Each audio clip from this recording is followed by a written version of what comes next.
श्री शिवाय नमस्तुभयम। दोस्तों, जैसा कि आप सभी लोग जानते हैं कि 18 जनवरी 2026 रविवार को पड़ रही है माघ महीने की अमावस्या तिथि, जो बहुत ही खास है। और दोस्तों, ये वो तिथि है जो कि माघ महीने में रविवार को पड़ रही है, तो इस दिन का महत्व और भी अधिक बढ़ जाता है। पूज्य गुरु जी ने कहा है कि अगर कभी भी मौका लग जाए और माघ महीने की अमावस्या तिथि रविवार को पड़ जाए तो इस दिन आपको 11 गेहूं के दाने वाला उपाय जरूर करना चाहिए, क्योंकि ऐसा शुभ संयोग बहुत ही कम आता है। और दोस्तों, इसी दिन किया जाने वाला पंडित जी द्वारा बताया गया 11 गेहूं के दाने वाला उपाय आप लोगों को जरूर करना चाहिए। और अगर आप लोगों ने इस उपाय को नहीं किया है या किसी कारणवश नहीं कर पाए हो तो अमावस्या तिथि के दिन इस उपाय से मत चूकना। दोस्तों देखिए, ये दिन इतना खास होता है, इतना महत्वपूर्ण होता है। देखा गया है कभी कभी बड़े पूजा पाठ अनुष्ठान से जो मनोकामना पूर्ण नहीं होती है, वह माघ महीने के रविवार के दिन एक छोटे से उपाय करने से ही आपकी मनोकामना पूर्ण हो जाती है। और बहुत सारे लोगों ने इस उपाय को किया भी है और उनको इस उपाय को करने का फल भी जरूर मिला है। अगर आप लोग भी इस उपाय को रविवार अमावस्या तिथि के दिन करना चाहते हैं तो आप इस उपाय को पहले अच्छे से समझ लेना, सुन लेना, उसके बाद करना। आपको इस उपाय का फल जरूर मिलेगा। करना, आपकी सभी मनोकामनाएं पूरी हो जाएंगी। दोस्तों, हम आपको यहां पर बता दें कि ये जो 11 गेहूं के दाने वाला उपाय है, यह उपाय पंडित जी ने अपनी अभी की शिव महापुराण की कथा में ही बताया है। और इस उपाय को करने से आपके घर में चाहे किसी भी प्रकार की दुख और समस्या क्यों ना चल रही हो, आपको उसका कारण भी नहीं पता है कि भाई ये समस्या किस कारण से चल रही है, उसका कुछ भी कारण हो सकता है। जैसे पितृदोष हो सकता है, काला सर्प दोष हो सकता है, या किसी भी तरह का मंगल दोष भी हो सकता है, और भी बहुत के दोष होते हैं। कुछ भी हो सकता है, पर आपको इस उपाय को करने के लिए अपने दोष को पता लगाने की भी जरूरत नहीं है। आपके घर में किस कारण से इतनी दुख और परेशानी आ रही है, वो भी आपको पता लगाने की जरूरत नहीं है। बस रविवार के दिन इस उपाय को कर लेना, क्योंकि इसी एकमात्र उपाय को करने से आपके पूरे घर परिवार में सुख और शांति हो जाएगी। आपके घर में अच्छे अच्छे काम होंगे। और यार के लिए परेशानी, ताकि यार के लिए परिवार के दिन के तब लगेंगे आपकी जो भी मनोकामना होगी। वो आपको करना कैसे है, किसको करना है, किस समय करना है और कैसे करना है। देखो, उपाय बिल्कुल आसान है, बस समझने वाली बात है। ध्यान से समझिए, उसके बाद ही आप लोग जो है इस उपाय को जरूर कीजिएगा। लेकिन उससे पहले जो भी मेरे भाई, मेरी प्यारी बहनें आज चैनल पर पहली बार आए हैं या मेरी आवाज आज पहली बार सुन रहे हैं, अगर आप भी महादेव के सच्चे भक्त हैं तो वीडियो को लाइक और चैनल को सब्सक्राइब जरूर कर लें और कमेंट बॉक्स में लिखे हर हर महादेव, जय भोलेनाथ। अब सबसे पहली चीज हम लोग ये समझते हैं कि इस 11 गेहूं के दाने वाले उपाय को इस अमावस्या तिथि के दिन किसको करना है। तो देखिए, इस उपाय को घर के सभी सदस्यों को करने की बिल्कुल भी जरूरत नहीं है। घर में से कोई एक मुख्य बड़ा सदस्य ही इस उपाय को करेगा तो उस घर परिवार के सभी सदस्यों को इस उपाय को करने का फल मिल पर वो बड़ा सदस्य कौन होगा, कौन व्यक्ति इस उपाय को करेगा। तो यहां पर देखिए, हम आपको बता दें, घर की जो बड़ी माताएं बहनें होंगी, घर की बड़ी माताओं बहनों में से कोई भी एक माता बहन इस वाले उपाय को कर सकती है। अपने पूरे घर परिवार के लिए घर में सभी सदस्यों को इस उपाय को करने की जरूरत नहीं है। मात्र घर की जो बड़ी माताएं बहनें हैं, उनमें से कोई भी एक माता बहन इस वाले उपाय को करेगी, उसके घर परिवार के पूरे सदस्यों को इस उपाय का फल मिलेगा। अगर किसी कारणवश माताएं बहनें घर में उपस्थित ना हो या वो इस उपाय को ना कर रही हो, कुछ दिक्कत हो, तो भाई उस जगह पर फिर घर का कोई बड़ा व्यक्ति भी इस उपाय को कर सकता है। माताओं बहनों के कहने का मतलब यह था कि माताएं बहनें घर की लक्ष्मी होती है। जब घर की लक्ष्मी कोई उपाय करती है तो निश्चित ही भगवान शिव जी बहुत जल्दी प्रसन्न होते हैं और उपाय का फल में बहुत जल्द और बहुत बड़ा करके भी यहां पर देते हैं। तो आप लोग ये बात समझ गए होंगे। अब हम ये बात समझते हैं, इस वाले उपाय को हमें करना किस समय है। इस 11 गेहूं के दाने वाले उपाय को हमें इस रविवार अमावस्या तिथि के दिन करना किस समय है। तो देखिए, इस उपाय को करने का जो समय है, शाम का समय है। अब देखिए, यहां पर हम मुख्य रूप से सुबह का समय नहीं बोलेंगे, क्योंकि देखिए ये जो अमावस्या तिथि है और आप सभी लोग जानते हैं, इसका प्रदोष काल का जो समय होता है ना, इस दिन भगवान शिव और माता पार्वती जी का सबसे प्रिय दिन होता है। तो आप लोग इस गेहूं के दाने वाले उपाय को शाम के समय में कर सकते हो। और देखो, अगर सुबह करोगे तो आप 8 बजे से 11 बजे के मध्य इस उपाय को कर सकते हो। और देखो, अगर शाम के समय कर रहे हो तो इस दिन जरूर शाम के समय का ध्यान रखना कि शाम के 6 बजे से लेकर 7 बजे के बीच में अगर आप इस उपाय को कर सकते हो तो बिल्कुल कर लेना, पूरी कोशिश करना, आपको उपाय का फल जरूर मिलेगा। यह बात आपको समझ आ गई। अब बात करते हैं उपाय की। देखो, गुरुजी ने कहा है कि अगर रविवार के दिन अमावस्या तिथि पड़ जाए तो इस दिन आपको 11 गेहूं के दाने वाला उपाय तो अवश्य ही करना चाहिए। देखो, यह उपाय यदि आपके जीवन में कर्जा बहुत अधिक है, आपके जीवन में संकट बहुत अधिक रहते हैं, आपके ऊपर बहुत अधिक विपदा आ रही है, बार बार आपको अपने व्यापार में और अपने धन में हानि देखने को मिल रही है, यानी कि आपको प्रत्येक कार्य में हानि हो रही है, तो आपको यह करना चाहिए। देखिए, इस उपाय के लिए आपको 11 गेहूं के दाने आपको लेने हैं। ठीक है, 11 दाने लेने के बाद में आपको जरूरत होगी चावल के दानों की। 11 चावल के दाने और 11 गेहूं के दाने, और चावल के दाने खंडित नहीं होने चाहिए। अब आप कहोगे भैया गेहूं कहां से लेने हैं? देखो, आपको किसी भी किराना स्टोर पे गेहूं के दाने मिल जाएंगे, जाके ले लेना। ठीक है ना, 11 गेहूं 11 चावल के दाने लेने हैं। साथ ही साथ आपको एक तांबे का लोटा लेना है और उस तांबे के लोटे में आपको जल भरना है। जल खुद के घर का होना चाहिए, मंदिर का नहीं होगा। अब आप ये सब सामग्री लेकर पहुंच जाओगे महादेव के शिवलिंग के पास में शाम के टाइम पे प्रदोष काल में। देखो, जब आप ये उपाय कर रहे हो तो अपना फेस रखना उत्तर दिशा, नॉर्थ डायरेक्शन की तरफ। अब यहां पे जो मैं आपको क्रम बताने जा रहा हूं ना, उस मेरे क्रम को बहुत ध्यान से सुनिए। महादेव को अगर कोई सबसे प्रिय है ना, तो उनकी सबसे छोटी पुत्री जिनका नाम है माता अशोक सुंदरी, जो आपके पास में चावल के रह दाने हैं ना, उन चावल के 11 दानों को माता अशोक सुंदरी के स्थान पर आपको अपना नाम और गोत्र बोलते हुए समर्पित कर देने हैं, है ना। चावल के दानों को रखने के बाद में जो आपके पास में तांबे का लोटा है ना, उस तांबे के लोटे को कहीं पे भी हम जल नहीं चढ़ेंगे। सिर्फ और सिर्फ माता पार्वती का जो हस्त कमल आपको दिख रहा है, यहीं पे गोल गोल आपको समर्पित करना है उसी जल को, और कहीं नहीं, ना तो माता अशोक सुंदरी के स्थान पर, न शिवलिंग के ऊपर, सिर्फ आपको यहाँ पे गोल गोल जलाधारी पर आपको उस जल को समर्पित करना है। अब आपके पास में बचे हुए हैं 11 गेहूं के दाने और बचे हैं। उन्हीं 11 गेहूं के दाने को आपको अपनी मनोकामना, अपने विशेष कहते हुए महादेव के शिवलिंग के ऊपर अगर आप अमावस्या तिथि के दिन प्रदोष काल में समर्पित कर देते हैं तो आपकी जो भी मनोकामनाएं होंगी, जो भी विश होंगी, महादेव पूरी जरूर करते हैं। अन्न समर्पण करने से, उस खासकर गेहूं को समर्पण करने से हमारी इच्छाएं पूरी होती है। और अगर वो दिन अमावस्या तिथि का दिन हो, तब तो इससे सुंदर संयोग कुछ भी नहीं हो सकता। आपकी इच्छाओं को पूरा करने के लिए बहुत स्पेशल, बहुत प्यारा सा उपाय आप सभी को जरूर करना है। ध्यान में रखिएगा, यह उपाय प्रदोष काल में करना है।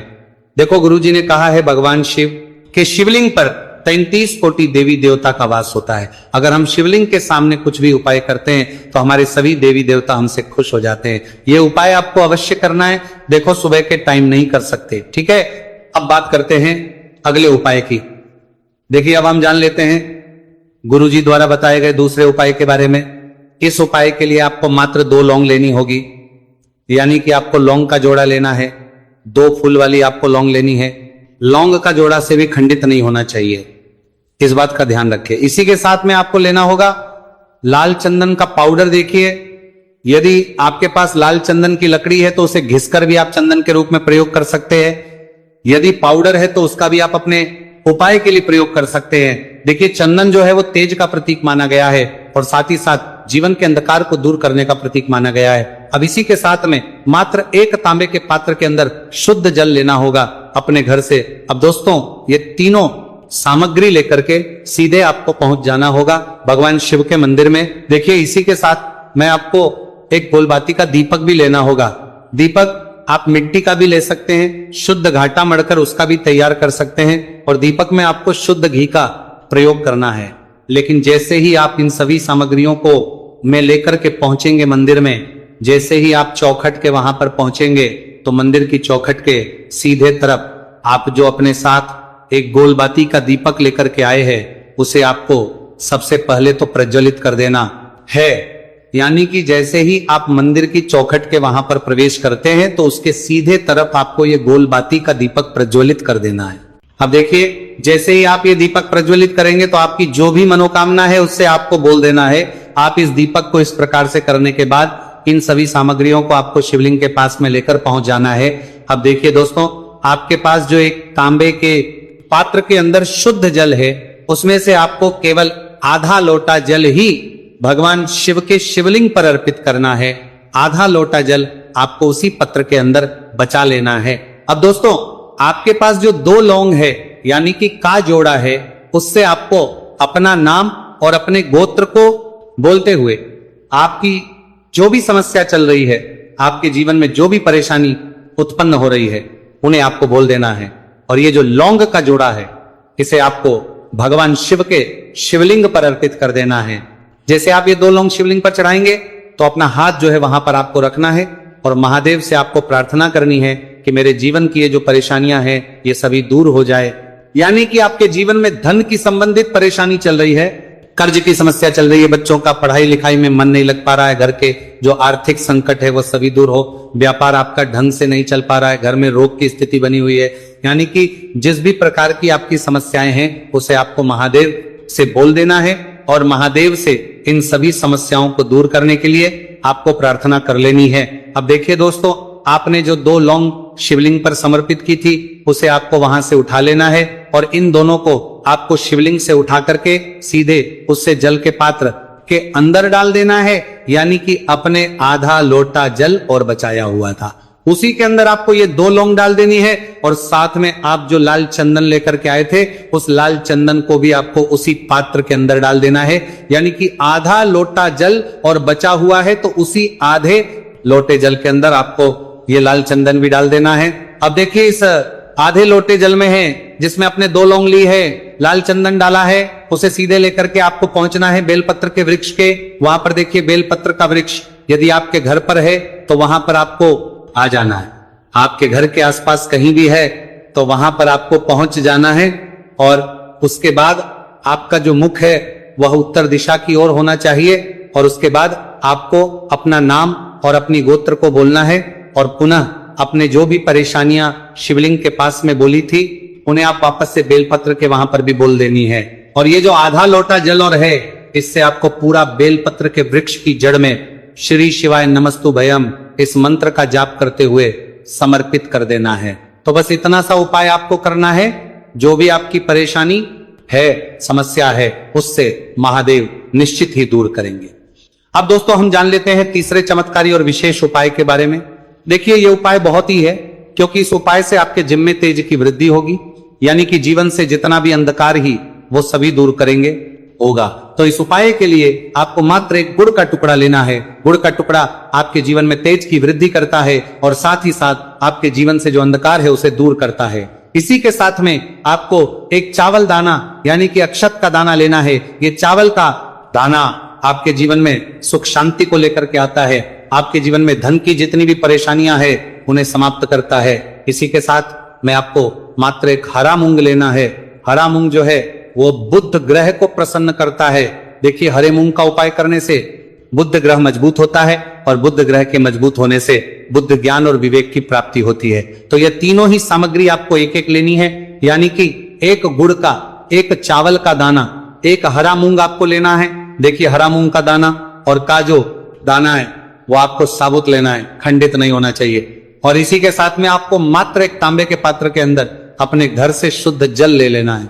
देखिए, अब इन सभी सामग्रियों को लेकर के सीधे आपको पहुंच जाना है भगवान शिव के मंदिर में। आप ये उपाय सुबह से लेकर के शाम तक किसी भी समय कर सकते हैं, लेकिन रविवार के दिन ही आपको इस उपाय को करना है। तो सबसे पहले तो ये जो एक गुड़ का टुक्का है, एक चावल का दाना है और एक हरा मूंग का दाना है, उन तीनों को आपको उस जल के पात्र के अंदर डाल देना है। लेकिन ये जो उपाय है आपके जीवन की सारी परेशानियों को दूर करने के लिए होता है, लेकिन विशेष मनोकामना तीनों सामग्रियों से ही आपकी परिपूर्ण हो जाती है। देखिए, यदि आपके जीवन तेज होगा तो सभी आपसे वार्तालाप करेंगे, सभी आपसे बात करेंगे और आपका जो मान सम्मान है वो बढ़ता है। और चावल का जो दाना है वो धन वृद्धि करता है, मन की शांति के लिए होता है। और हरा मूंग जो है वो बुद्धि, ज्ञान और विवेक की प्राप्ति के लिए होता है। अब देखिए, ये जो एक पात्र है इससे आपको भगवान शिव के शिवलिंग पर धीरे धीरे अर्पित कर देना है श्री शिवाय नमस्तु भयम इस मंत्र का जाप करते हुए, और तुम रुकेश्वर महादेव का मन में स्मरण करते हुए। लेकिन तुम रुकेश्वर महादेव का स्मरण करने से ये जो उपाय है और अधिक प्रभावशाली हो जाता है। तो महादेव का स्मरण करते हुए यह उपाय करने से आपके जीवन में जो भी अशांति है वह सभी दूर हो जाएगी। तो इस प्रकार से आपको यह सुंदर सा उपाय कर लेना है। इसके बाद बात करते हैं तीसरे उपाय की। देखो यह उपाय बहुत ही अचूक उपाय है जो आपको करना है। देखो इस प्रकार से उपाय के लिए आपको 2 दीपक लेने हैं। देखो दोनों दीपक आपको मिट्टी के दीपक लेने हैं। उसके बाद आपको दोनों दीपक को प्रज्वलित करने के लिए आपको लंबी बाती लेनी है, और ये दीपक घी और सरसों के तेल से दीपक प्रज्वलित करने हैं। ये सब लेने के बाद आपको लेना है 1 कटोरी में कच्चा दूध थोड़ा सा लेना है। उसके बाद आपको लेना है 1 लोटा जल। देखो गुरुजी ने इस उपाय के लिए बताया है कि यह उपाय आपको प्रदोष काल में करना है। कहते हैं कि बेलपत्र के वृक्ष में प्रदोष काल के समय में महादेव वास करते हैं। उस समय हम कोई भी उपाय करते हैं तो उसका फल हमें अवश्य मिलता है। देखो अब ये सब सामग्री लेकर आपको प्रदोष काल में चले हैं बेलपत्र के वृक्ष के। वहां पर देखो, वहां पहुंच जाने के बाद आपको सबसे पहले बेलपत्र की जड़ में सबसे पहले वो दूध जो आप लाए हैं उसे समर्पित कर दे। तो ये करते कर रहे हैं देना है। उसके बाद आपको जो 1 लोटा जल जो आप लाए हैं वो आपको धीरे धीरे बेलपत्र की जड़ में समर्पित कर देना है। उसके बाद आप जो दीपक लाए हो, दोनों दीपक को आपको बेलपत्र की जड़, बेलपत्र की तरफ मुंह करके बाती का आपको 1 दीपक घी का और 1 दीपक तेल का प्रज्वलित कर देना है, और आपकी जो भी मनोकामनाएं हैं वो महादेव को बोलना है। देखो ने कहा रविवार के दिन पर बेलपत्र की जड़ में दीपक प्रज्वलित कर देता है महादेव, उसकी सभी मनोकामना पूरी कर देते हैं। देखिए दोस्तों, आज के इस वीडियो में हमने आपको रविवार के दिन किए जाने वाले 3 बहुत ही सुंदर से उपाय बताए हैं। जो भी आपके लिए उचित है, सरल है, उसे आप कर सकते हैं। यदि उपाय से जुड़ा किसी भी प्रकार का सवाल है तो कमेंट में पूछ ले। उपाय को करते समय आप किसी भी प्रकार की गलतियां ना करें। अगर आपको हमारी पसंद आए तो हमारे इस चैनल को सब्सक्राइब जरूर करें। हर हर महादेव। ओम नमः शिवाय।